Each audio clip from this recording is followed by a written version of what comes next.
So the storyboards are basically the collection of frames.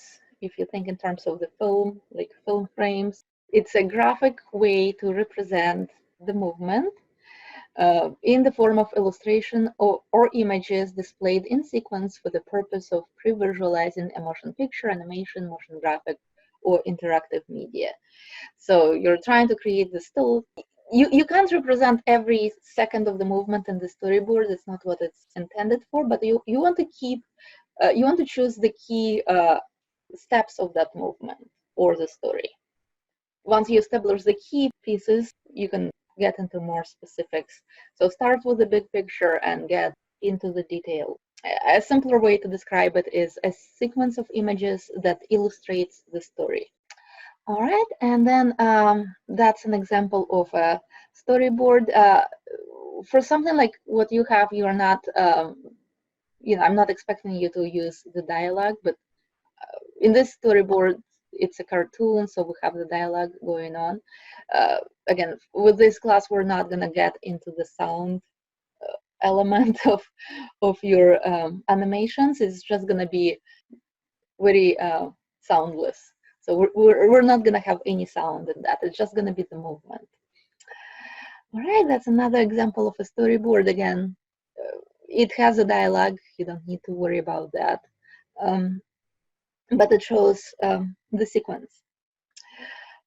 That's an example of a storyboard that I think is kind of like a technical, maybe like instructional video of some kind. And don't be scared by those minutes.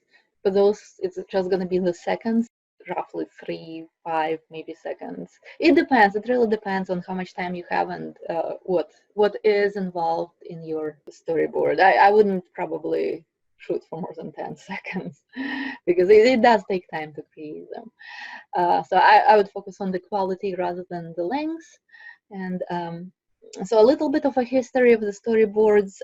The first storyboards were created by George Méliès. We don't have a visual record of that. It's been a long time ago. He lived in 19th, early 20th century, and he was one of those first people experimenting with movies, motion graphics. Very, very famous guy.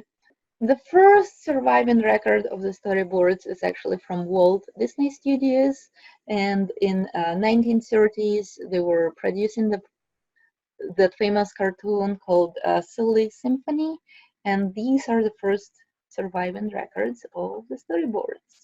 And for your purposes, I'll post a template, but you can also make a template for yourself, and just try to break down the movement of that character into a few key poses.